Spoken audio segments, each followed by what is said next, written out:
Hello everyone, and welcome to the LSNetwork webinar, Building Canada's Largest Carbon Neutral Community. Thank you for joining us on this snowy, wintry day. Today we're going to be getting into the City of Edmonton's Blatchford redevelopment that is on track to achieving large-scale carbon neutral development using solutions including one of Canada's largest district energy sharing systems, along with high energy performance buildings, waste diversion, and low carbon transportation. So we're really excited to have the City of Edmonton online with us today to get into the details of their design and where they are in terms of development.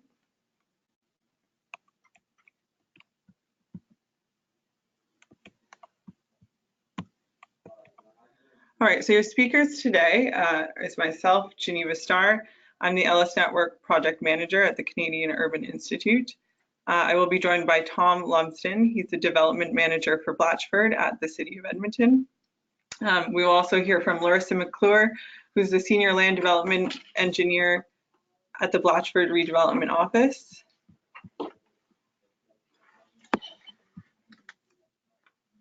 Sorry, everyone, I just realized that my screen wasn't being shared with you. So here are the speakers, as I said. Larissa McClure, the Senior Land Development Engineer, Blatchford Redevelopment Office, City of Edmonton.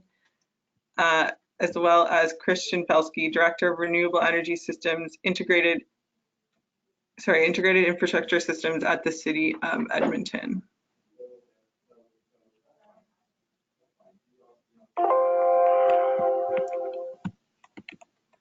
So the agenda today, I will give a brief introduction to the LSNetwork program here at the Canadian Urban Institute, and then we will hand it over to Tom, Larissa, and Christian to really get into the details of Blatchford's redevelopment.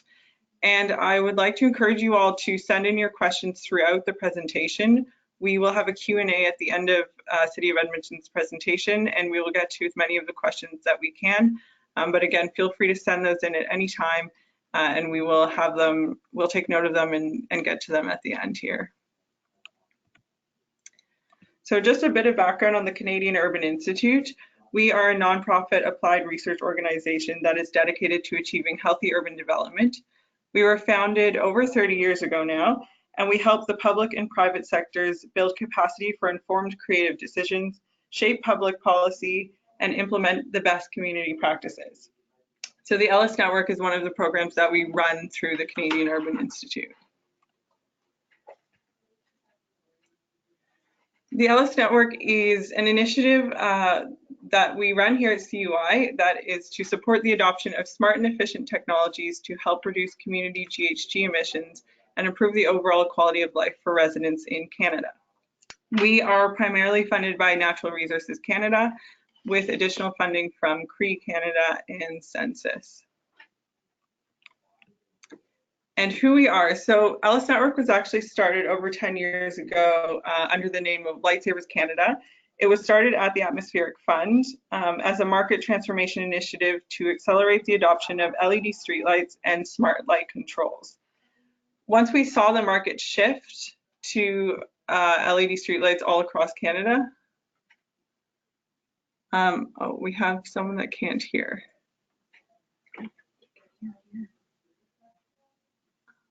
Okay, I'm going to continue. Someone who can't hear, I'm not sure if you've just muted the webinar, but I'm going to keep continuing to talk about LSNetwork. So we saw the market shift to LED streetlights, and we saw an opportunity for smart city solutions because smart streetlights produce a foundation that other smart city solutions can be added to. So since then, LSNetwork has expanded to support communities in effectively designing and deploying smart city strategies to improve quality of life at work, home, and play. As a nonprofit, nonpartisan organization, we work to support this technology transformation by creating and sharing resources and convening conversations between stakeholders.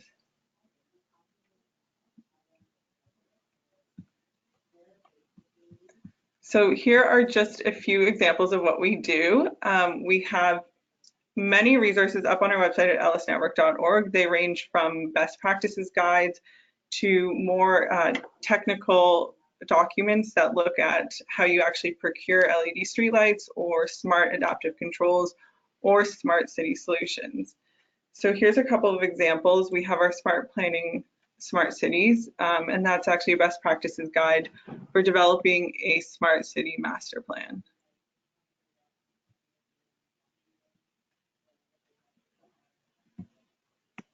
Next, we also have the Building Intelligent Communities with Advanced Street Lighting, the LED Streetlight Scale-Up Guide, and a guide on adaptive streetlight controls.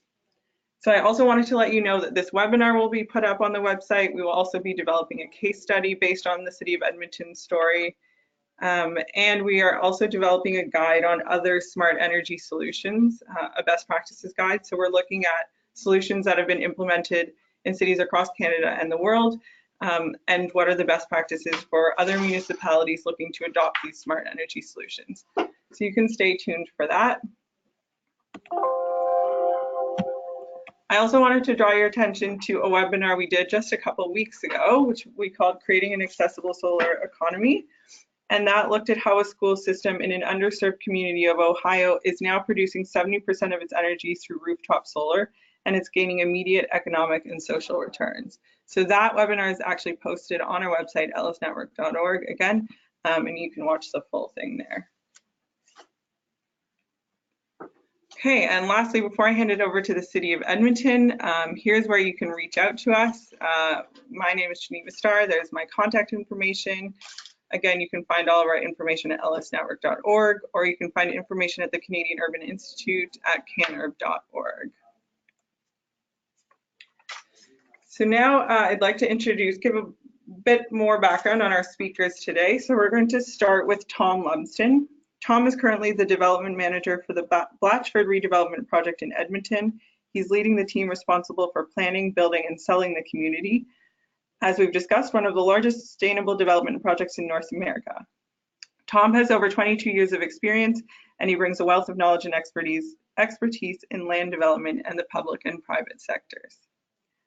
Larissa McClure, in her current position, she's the Senior Land Development Engineer with the Blatchford Redevelopment Office. Larissa is involved with the planning, engineering, and construction of the innovative, future-oriented, and sustainable Blatchford community. Over the course of her career, she has gained significant experience in the land development industry. And finally, we will hear from Christian Felsky.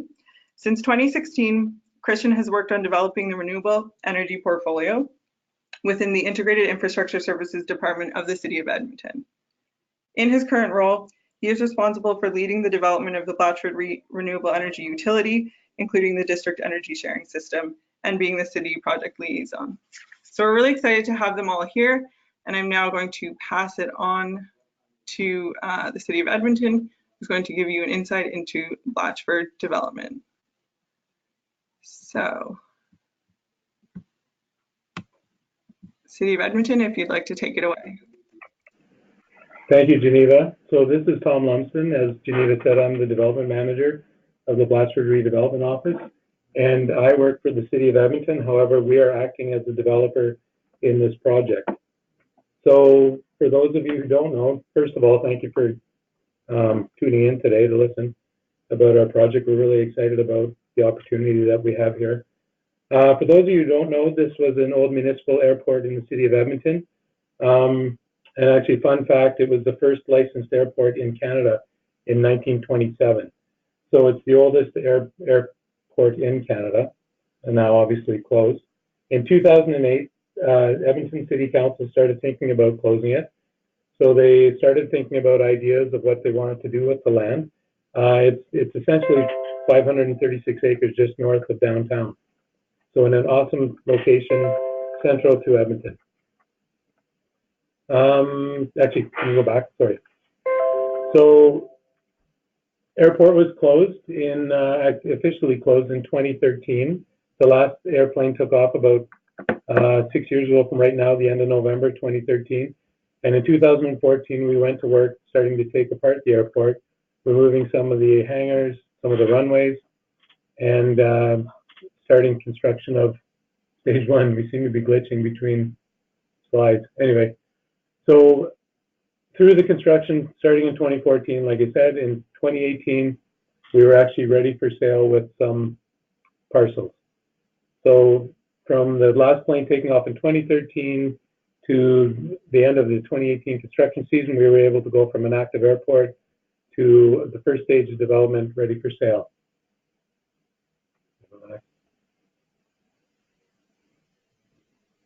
So this is a view of what you would see. Obviously, partway through the deconstruction of the airport, starting the construction of the stage. You can see the high rises in this picture. That's where downtown is. So as I said, it's a very great location from a Edmonton perspective, just 10 minutes north of downtown, easy access into the downtown core. Another fun fact, there was always a restricted on the size and height of the buildings you could build in Edmonton because of this airport.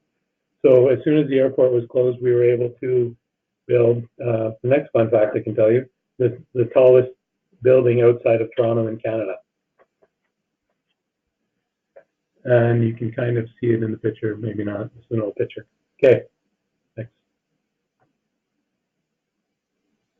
So the vision that the council approved for the neighborhood, and you can read it, but I like reading it out because it's a very straightforward, easy to understand vision. So Blatchford will be home to up to 30,000 Edmontonians living, working, and learning in a sustainable community that uses 100% renewable energy, is carbon neutral, significantly reduces its ecological footprint, and empowers residents to pursue a range of sustainable lifestyle choices. So that was the vision that council came up with, and that's the vision that we are working with and towards for the community as we develop. So to do something like that, of course, we had to think about the planning principles that we wanted to use. These would, of course, apply to kind of any community, but specifically to Blatchford with the ecological vision, its sustainable vision. So they're outlined here, obviously planning and design, thinking about our ecological footprint, the infrastructure, doing things a little different so that we could kind of achieve the sustainable goal. Think about the green space, how we're going to use it. 30,000 people in this amount of land is a very dense community. Keeping up with technology, because that's how we're going to keep ahead of the curve in terms of keeping it a sustainable community. One unwritten rule, but one rule that we are following is no single family homes. So a lot of family type housing. We're encouraging people to live here. The biggest thing you can buy in Blatchford would be a townhouse, but most will be apartment style, 4 to 6 story style housing. And of course, with the history of the airport, we're trying to pay tribute to that. So actually in stage 1, which Larissa will get into, we've named some of the roads after some of the bush pilots and some of the historical figures in Edmonton that were a big part of the airport. So back to the sustainability objectives. So when we look at sustainability, we think of 3 key pillars, environmental, social, and financial. So environmental being carbon neutral and sustainable, doing green things. Social meaning making it a place where people want to live, work, and play, so they don't get in their car and drive away, kind of join with each other. It reduces the amount of impact you have on the world when you kind of stay in your own community. So we're planning to build it so that people want to live, work, like I said, live, work, and play in the area. And then, of course, financial. If you can't make sense of this from a financial perspective, then it's really a difficult thing to achieve. Obviously, I'm personally a taxpayer in Edmonton, and I'm one of the shareholders, so I want to see this thing work well. And as Geneva said, I have 22 years of experience. A big chunk of that was on the private side, where one of these pillars would be, probably the biggest one would be financial. So I want my friends in the private sector to be looking at the things we're doing here, maybe take some of the ideas and apply them when they do developments around Edmonton and elsewhere in Canada, and of course around the world. So community overview. Again, 536 acres. Just north of downtown. Here's a kind of shows you exactly where we are. Essentially, the size of what we have here is about the same size as our existing downtown. The little square on this picture doesn't indicate exactly how big downtown is. I think the next one shows, yeah, 536 acres just downtown, or just 10 minutes from downtown core. As you note on here, the purple on the left side is Blatchford's West, and our stage 1 development, which is 15 acres, is in there. Blatchford East, so it's primarily residential. Blatchford East, which is on the right side, it's the gray part. We actually have an LRT line that's going to be extended into the community. Right now, it ends at the south tip, and it's going to be brought in and brought to the north end of our community in the next 3 or 4 years. That also is primarily residential, but will be more dense on the west side because of the LRT. The south end is what we're calling Blatchford Market, so that will be our commercial office space. It'll still be a mixed use, so most of the main floor will be commercial with some office above and then some residential above that. Now, with, like I said, 30,000 people living in Edmonton, typical rules in Alberta is that you have to give up 10% of your land for green space. Because we are so dense, we're giving up 15%, and we have a big park in the middle. It's going to be accessible from all parts of Edmonton, of course, but primarily located in the middle of this community, and giving people the space to go and enjoy nature. Like I said, trying to stay in the community. So we've got our market where people can shop. We've got our residential, of course, where people can live, and the open space where people can play. And right in the middle of it, there's a civic plaza where we plan to have civic events. And again, with the LRT right there, if people work downtown or work in other sectors, it's great access to take a green approach to getting to work every day. So integrated design, as we were looking at how to make a sustainable community, we thought through all the pillars that are there. So buildings, what do our buildings look like? How are they going to be built and how are they going to be efficiently used? Streetscape, making it kind of people first, maybe making people, again, want to stay and feel safe when they're in the community and interacting and moving around. LID, low impact development. So we have some features in our community that will kind of lessen the impact of the building on the environment. Of course, we have smart grid, shallow utilities, district energy, which Christian's going to speak to, and the storm, sanitary, and water, which we have a storm pond in stage 1. Actually, on the overall, it showed 2 ponds. Right now, we've built stage 1, and it's going to be a wetland that's going to provide some kind of filtration before the water ends up going into our river. Of course, in downtown communities, finding a storm pond is unusual. So this is a great bonus to this community that we are able to do this, flood protection and kind of a little bit of treatment to the water before it ends up in the major water system, which is the North Saskatchewan River in Edmonton. So some visuals of what our Blatchford West is going to look like. So the main roads in Blatchford East and Blatchford West follow the old runway alignments, and the buildings that front onto those main roads. So in stage 1, like I said, we're kind of playing off the history of the airport. It's called Alpha Boulevard. Everything that faces onto that road will have a mixed use component. So everything on the main floor will have non-residential. So this is a vision of what we anticipate the stuff on the west looking like. And then on the east, same thing, 4,000 planned townhomes and apartments. And the LRT line goes through there, so a little more dense, might be 8 to 10 stories. I didn't mention it's a 25-year build-out for this project, so 25 years from now, what we're planning today will obviously be different. So, but right now we're thinking 8 to 10 story kind of units on the east side. And then the market, of course, where people will be able to shop. It won't be your sea of parking lots like a lot of residential malls. This will be a place where people want to walk. There, of course, is access for cars, but cars are secondary. It's a people-first community, so it's built keeping that in mind, that we want to make people feel comfortable as they're moving around the community, either on their feet or on their bikes. And then the park is in the middle, big open space with lots of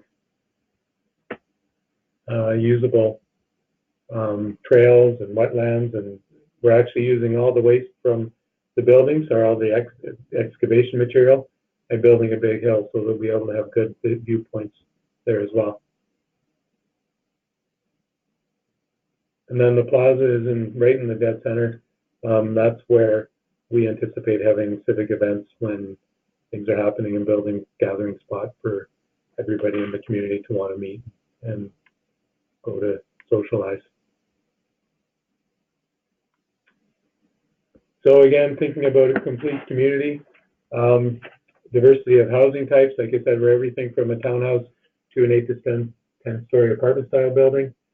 Having amenities in the community so people don't want to leave, they don't have to leave. Transportation choices, it's a people first community, so it's walking, cycling, you can still drive, but it's definitely secondary. Everything we built in community was kind of custom designed. There are standards in Edmonton when you build greenfield development, but we chose to kind of take those standards, look at what the purpose was, make sure you can still do that, like the fire truck can still get down the road, but trying to customize it so that really it's a place where people will feel safe walking around. Again, we're putting in amenities like the park. Actually, in stage 1, which Larissa will speak to more, we have a linear park that has amenities that will keep people in the community. And then, of course, the last thing we thought about is buildings that will, again, affect how people interact in the community and how they feel safe interacting and walking around. So as I've mentioned a few times, people first design.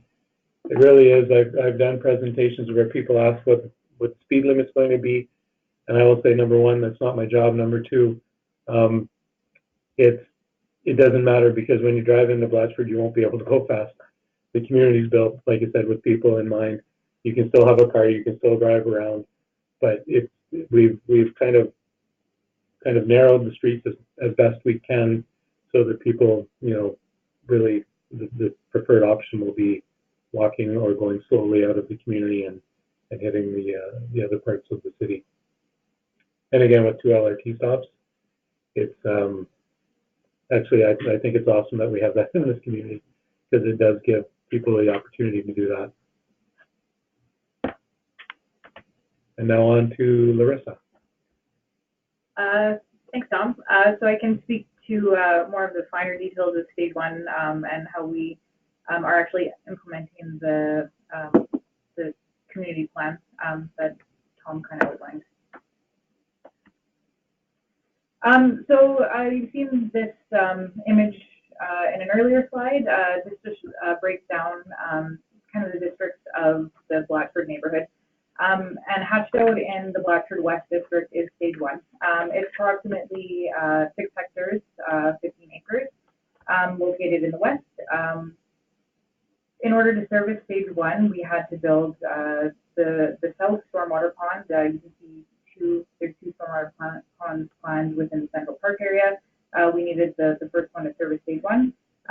Energy Center 1, which is the energy center for the district energy system, was built. It sits in the Civic Plaza. We had to do some off-site sewer connections, of course, and the location of stage 1 was strategically picked just to kind of maximize access that we would have that's off of the existing roadways. And then we also just didn't want to, again, because this is a land development project, we just needed to make sure that it was serviceable, that we weren't having to build kilometers of off-site sewers. So that's why stage 1 sits where it is. So this is a little bit more of a detailed image of what stage 1 looks like. So currently, we have the parcels, as you see, they've been serviced. All the underground, the deep utilities, the shallow utilities have been built.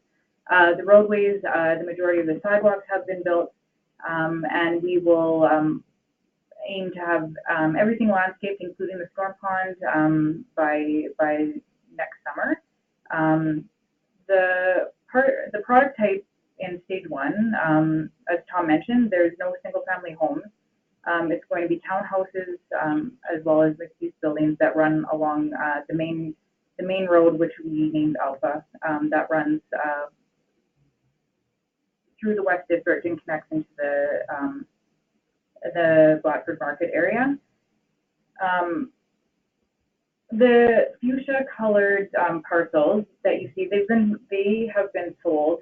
They're in various stages of permitting and construction. It's exciting. We actually have our first townhome buildings being built as we speak, with the anticipation to have first residents in early 2020. You can also see that running down what we've named Blatchford Road, that's currently our main entrance into the neighborhood, we have a linear park. It's going to be full of all sorts of amenities that will be accessible to everybody in the community. And you can also see a little orange blob in the middle of Littlewood Park, and that is our existing control tower that we have plans to refurbish so that it can be also used as an amenity for the community.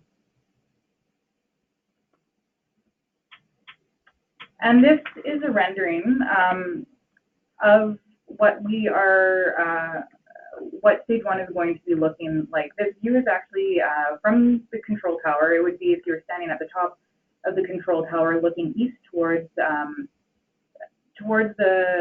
the park and the Civic Plaza, and you can just see the level of amenity that there is planned for the linear park.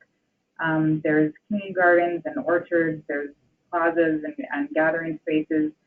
This also just shows a lot of the features of the buildings themselves, and then also just a rendering of what is anticipated that the east side will look into the higher density and kind of taller buildings that would run along the LRT and the transit mall. So in order to achieve the vision, we had to kind of break down some of the design components and just break away from some of the typical approaches to subdivision development. Tom also has brought up a couple times that we had to consider people first design, and this applied in a big way to the street design. We, instead of classifying the streets based on traffic volumes, so typically it would be a local versus collector and arterial road, we broke the streets down and classified them based on modes of travel. So we have in the neighborhood custom designed streets that we classify as quiet and active. In future stages, we'll also have retail streets. And what this speaks to is how people are intended to move down the street. So some of them are actually designed for pedestrian and cyclists only, that it is a public road right away, but it's only allowing pedestrians and cyclists to access them. The cars are not able to access them. There's a bike network that we incorporated throughout the entire neighborhood. We made sure that there was direct commuter routes that connected with the transit mall, which is where the LRT will run. No vehicles are allowed down that transit corridor. It will just be the LRT and the commuter bike network. We chose to develop the neighborhood with a modified grid, so which means it's not directly on a north, south, and east-west grid. It follows more of the neighborhood boundaries, but this will allow for more direct pedestrian connections. We have mid-block walkways, so again, it will make more sense for people to walk around because it will be more direct than if you were to hop into your car and drive it to school. The sidewalks were developed to be nice and wide with boulevard trees so that people feel comfortable, they feel safe, and again, it's something that they would prefer to do opposed to getting in their car. Similarly to the road design, the stormwater management, in order to achieve the sustainability components of the vision, we wanted to make sure that everywhere we could that we had low impact development features to be included in the neighborhood. So in the public right of way as well as in the private space, we have plans for low impact development features. In the linear park, which we refer to as the furrows, that runs through stage one, we actually have some cisterns that will operate just like enormous rain barrels that will be the water source for the community gardens that are throughout the park. Within the public right-of-way, we have bioretention areas. Those take the place of the standard catch basins. So the roadways direct the stormwater runoff to the bioretention areas as well as bioswales. Within the private properties, we have the builders are implementing rain gardens wherever they can, and then a certain percentage of the roofs and certain product type will be dedicated to green roofs, just so that we can ensure that the neighborhood is meeting that sustainability objective. So, and then breaking it down a little bit finer to the actual buildings themselves. So, as Tom mentioned, also we are operating like a land developer. So, from our perspective, we are servicing and making sure that the parcels are serviced, and then once we sell up parcels, we hand that over to the builders. But we also wanted to make sure that they're aligned with the vision and helping us to achieve the vision of the neighborhood. So one thing that we have implemented is architectural and urban design guidelines. I think that the intent statement captures the purpose of them. So I'll just read it off to you, that the intent is to ensure consistently high quality site and architectural design that promotes a human scale and a strong sense of place throughout Blatchford West. So in the architectural guidelines, we speak to the building massing and the site design, the type of building material, the architectural components, the outdoor spaces and the parking, the fencing and the buffers and the landscaping. And we just wanted to make sure that the buildings, that they interact with the public spaces in a way that promotes a sense of community and people feel safe and they are engaged in the neighborhood. That was an important aspect of making sure that the neighborhood is executed in a cohesive way. And then finally, a very important component of the project is the environmental sustainability. And so the buildings themselves, we wanted to make sure that they were highly efficient. So along with our architectural guidelines, we also have green building codes that all the builders will have to adhere to. So they were developed to ensure that, that all the builders are meeting the same criteria, and that every building is developed to be highly efficient. The green building codes include mandatory elements that need to be included with each building envelope. It speaks to the building envelope, the energy systems, and the sustainable building features of the design. The building envelope criteria includes mandatory criteria about the insulation levels, airtightness of the buildings themselves, and the window thermal transmittance. The energy systems include criteria about heat recovery, the ductwork equipment, and the mechanical equipment and controls. And then the sustainable building feature criteria in the codes include water efficient fixtures and appliances, energy efficient appliances. It speaks to the air filtration systems, the solar readiness of the buildings themselves, and then also just during construction, the construction waste reduction. And then so that leads into, with our highly efficient buildings, that also leads into the functioning of the district energy utility. So that turns over to Kristen. Yes, thanks, Larissa. So good morning or good afternoon. My name is Christian Felsky, and I'm going to present the last piece of the joint webinar today, which deals primarily around the new municipal utility City Council put in place, the Blatchford Renewable Energy Utility, and which centers around the construction and the operation of a district energy sharing system, which Tom and Larissa have alluded to before. This new utility, a municipal utility, was established to really connect Council's vision of a sustainable development. And as Tom showed the vision before, The energy aspects deals with the necessity to provide 100% renewable energy and building a carbon neutral community. So that's our goal. That's what we're working towards. And as mentioned before, initially the operation of the utility will be built around the district energy sharing system, a very high efficient system providing heating and cooling to everybody who wants to come and connect in Blatchford.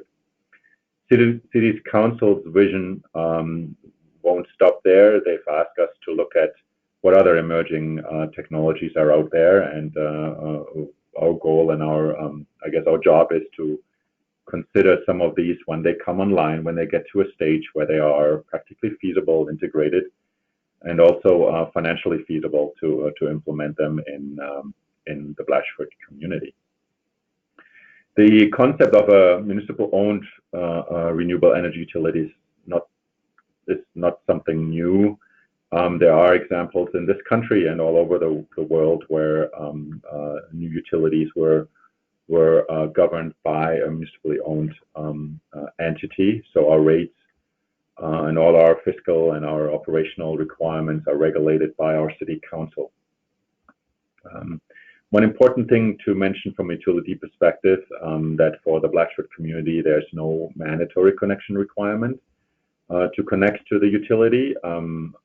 City council wanted us to look at especially the high amount of net zero carbon builders, which are in Edmonton, in Alberta, and provide them an opportunity, if they can show that they can build to a net zero carbon standard, and do not need and achieve that by not connecting to a district energy system, this would be feasible and possible in Blatchford.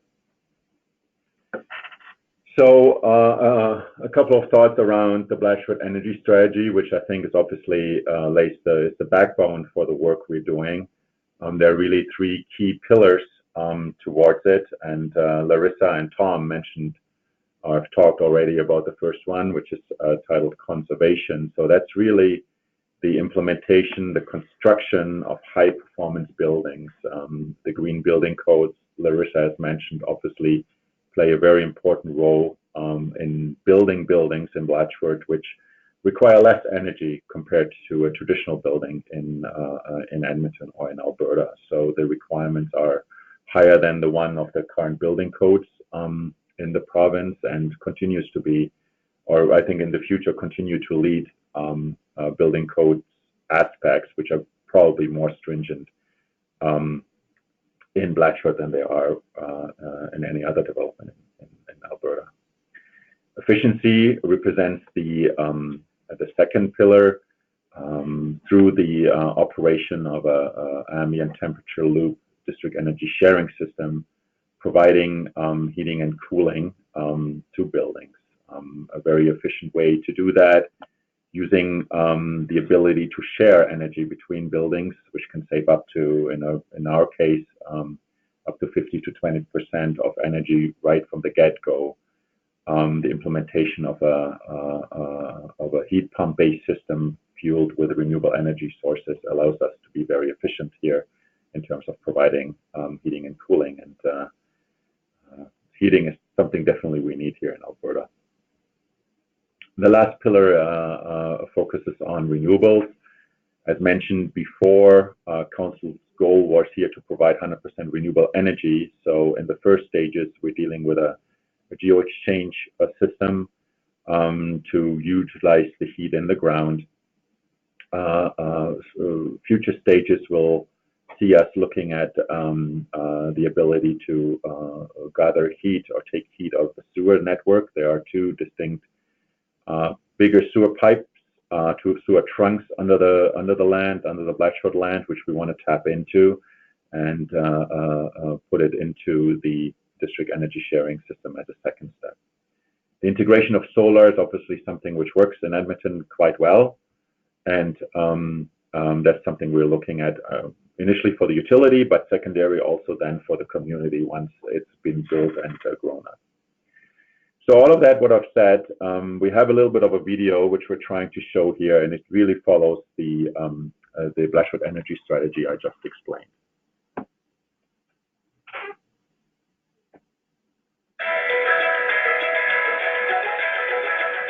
Building one of the world's largest sustainable communities doesn't happen without a clear vision and commitment.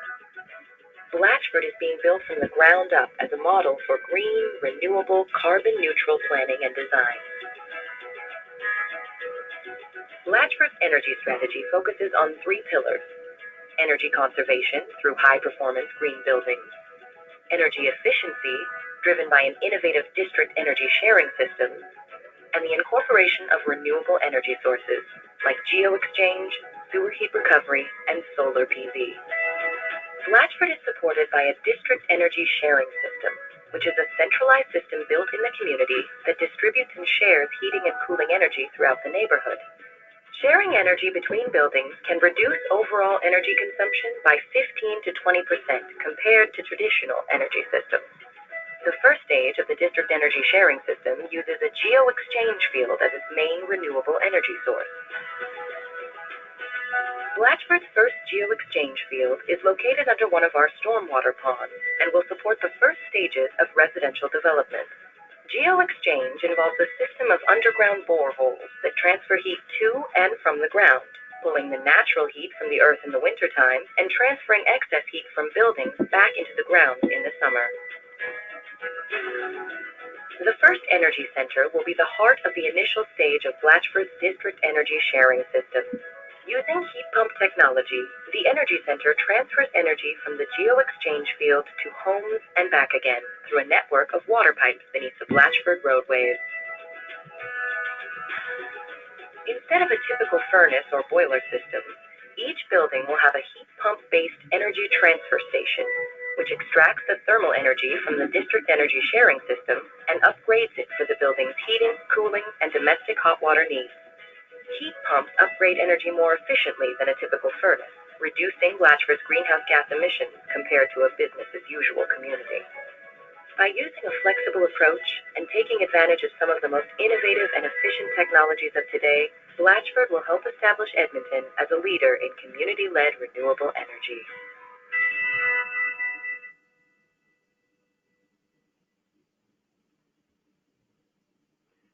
So how would this work from really at the ground here in terms of like how our district energy sharing system will connect to the buildings? So as a utility, we are owning and operating the main key infrastructure of the district energy system.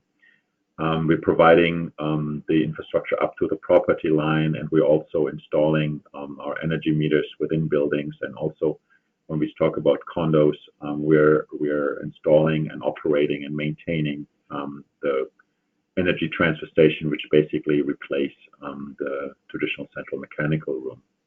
This obviously requires a very close collaboration with the builders. We're bringing on to Blatchford, we're not come and build there, and the owners to build compatible mechanical building systems and install the service connection and provide adequate space for any kind of like utility infrastructure. So similar to Larissa mentioned, the architectural guideline and the Green Building Code, we also have very prescribed design guides, which we share with our builders, and we work with our builders towards a successful implementation. Phase 1 of the system is coming on as we speak. I have some construction. So the system, the first stage, the first energy center is built and commissioned, is currently, in operation, waiting for the first customer. It involves a geo-exchange field, which was built under the future stormwater pond, Larissa mentioned as well. It connects to an energy center, which is a very central location. It's going to be in the middle of the Civic Plaza, Tom mentioned, as a kind of like showcase for a new way to provide energy to the buildings. And then the pipe network extends into the first stage of the community. So what's important is that the utility works, hand in hand with the land development. As the land development grows, the utility will grow. We need to be ready to service new pieces. The land development will develop and sell. So it's a very staged, a very prudent approach in terms of delivering the site, and this is what this slide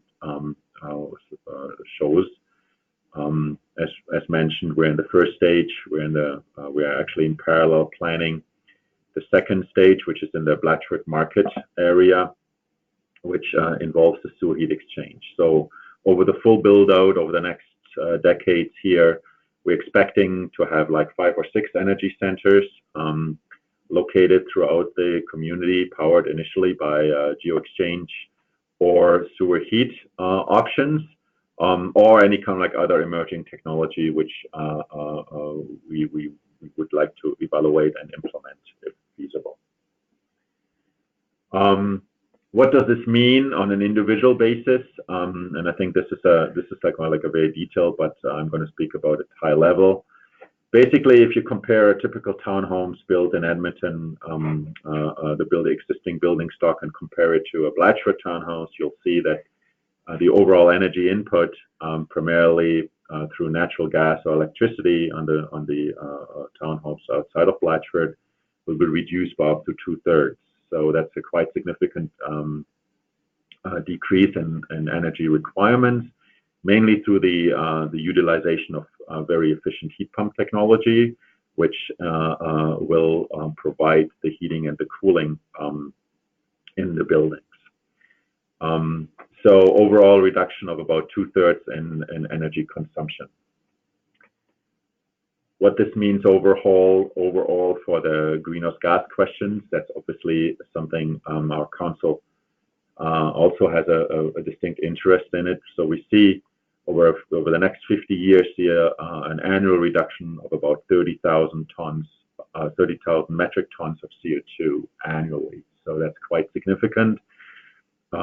It's about as much as taking more than 6,000 vehicles off the road. So greenhouse gas emissions reduction coupled with renewable energy generation is obviously one of the key goals and key vision for this community.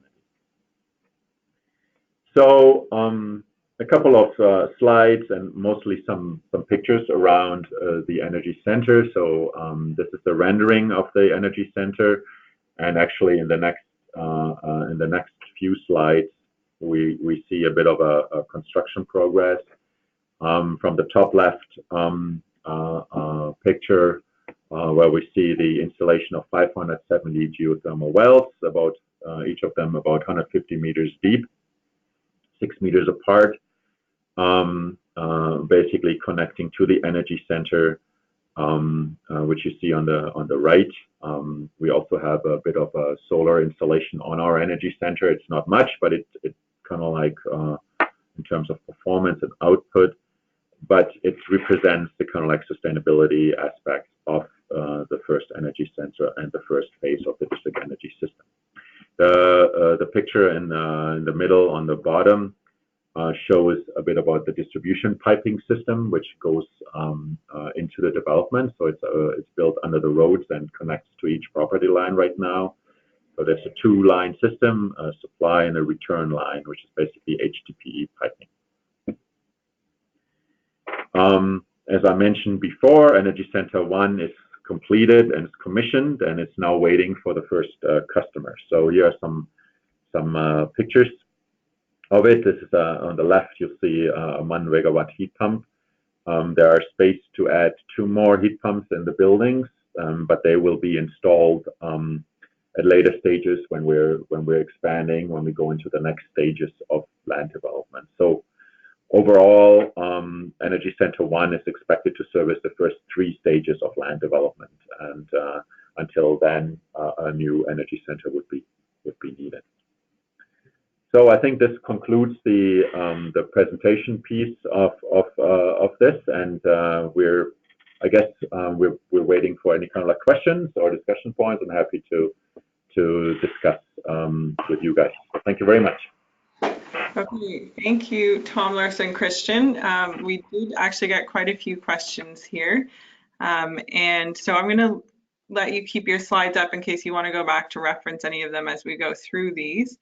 But we had a few on the district energy sharing system, so we might start there. A couple people were asking about the idea that the district energy sharing system is not a requirement, So if there are buildings that are not connecting to the DESS, what are the other requirements that they need to meet? Do they need to demonstrate net zero carbon through offsets or renewable energy certificates?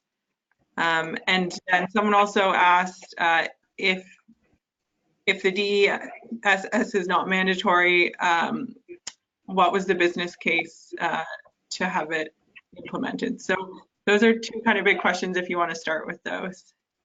Yeah, these are good questions. So we do have a DESS exemption guide, which outlines the requirements if you don't want to connect to the district energy sharing system. So the main principle, without going into much detail, is you have to show, or the builder would have to show us that it can build a net zero carbon building. There is no, I think one of the question was around RECs. There's no, RECs cannot be applied to achieve this, so everything has to be on site for them to allow. This came a bit late in the game in the development of the business case. So obviously we've looked at this, what the impact would have been for the utility, and we're still kind of like flexible enough to adjust. What we've seen, I think through the first round of land sales and talking to the builders, that no builder was actually suggesting to not connect. So all of the builders we're talking about until this point have chosen to connect. In fact, it seems that there's a benefit to connect and achieve net zero carbon standard as a building themselves. So we have a few builders who are actually promoting buildings at net zero carbon buildings. So yeah, I hope that kind of like answered those questions. Okay, great, thank you. So I'm just going to move on because we do have quite a few questions. So another one that came up more than once, is there an affordable housing component, and how is affordable defined in this development? So as I mentioned before, we work for the City of Edmonton, but we're acting as a developer. The City of Edmonton has a 16% affordable housing objective for any new community. So our intention is to achieve that. Like I said, it's a 25-year land development play, so we're in early days of that. Stage 1 does not have an affordable housing component, but we plan to mix it in throughout the community and achieve the 16%. Okay, great. Thank you. Okay, and then another question. How did you develop the utility? Is it private or a subsidiary of the municipality? So it is a city-owned municipal utility. So that means from a utility perspective, we're not regulated by the Alberta Utilities Commission. City Council is our regulator. So we're not the first municipally owned utility the city has. City has a waste utility and a drainage utility, or used to have a drainage utility. But this is a municipal owned utility. What's also important is that Council has a vision for this utility, wants us to partner as the utility grows, maybe with a private utility provider or operator. It's not 100% quite clear, but they certainly look at this also from the economic perspective of what the value of this utility could be. Okay, great, thank you. And now back to sort of the design of the community itself. So we had someone ask about mixed use in the community, which I think I saw on some of your diagrams, but they're asking, are shops, services, offices integrated into residential areas, or are there some areas that are residential only? So along the main boulevards, the land will be zoned to allow for mixed use. So that would mean a retail component on the main floor with apartment style buildings above. In the Blatchford Market area, the main purpose of that area is kind of a office space and retail, but there will be opportunity for residential above as well. So they are kind of intermingled. The west is more the residential district,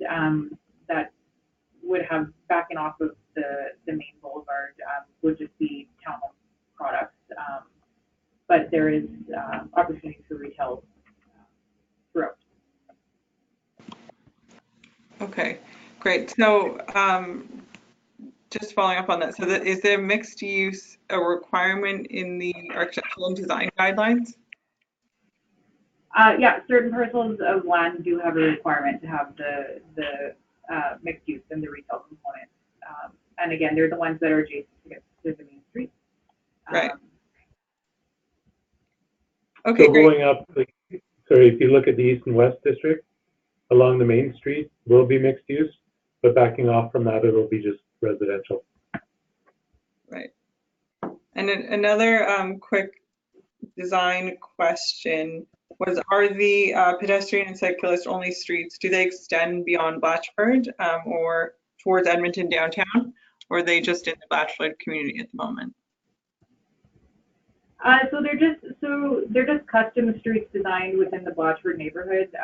As a land developer, we working for the City of Edmonton, we have the opportunity to coordinate with other programs throughout the city and in adjacent neighborhoods, but we just really have the ability to do the design within the neighborhood itself. But we do, like I said, have the opportunity to coordinate quite a bit with the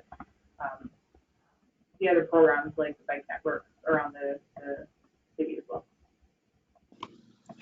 Okay, I think we have time for one or two more questions. So I'm going to ask this one, I think is really interesting. I think it's referring to your green building code. So how did you achieve the authority from the municipality to implement this project? As an example, in Ontario, we cannot require that buildings exceed code. Were you able to mandate it in your official plan or secondary plan that a specific area had to have a specific low carbon energy type? So the codes are implemented through, they're a component of the sales agreement. So Yeah, so essentially it's, as I said, we're acting as the land developer. So we're developing the parcels and we're selling to builders. In our contract, when we sell to the builder, they agree to this building code. We have the same rules in Alberta where us as the city, as the regulator, cannot enforce something that's above what the Canadian building code is or the Alberta building code, but we as a private-to-private contract can do that. So that's how we impose the green building code. When we selected builders for these parcels, or when we agreed to sell, as part of the selection process was an agreement to follow the green building code that we have implemented. But the process as far as permitting and meeting building code, that remains the same. All the builders still have to meet all those legislative requirements with their buildings. Okay, yeah, really interesting. So potentially something that could be implemented across the country. So I'm just conscious that it's 12:59. We do have other questions, so I've taken note of them and I will pass them on to the presenters and we can hopefully get back to you. Also, if you have additional questions that you still want to ask, you can reach out to me at gstar@canarb.org. And we just want to thank our speakers again, Tom, Larissa, and Christian, for giving a really interesting presentation on this development. I know that we're going to be following it closely and to see how we can also implement great energy solutions like this in Canada. So thank you to the attendees as well for participating today, and we hope to hear from you soon. All right, goodbye. Thanks. Bye. Thank you. Thanks, Amanda. Nice work.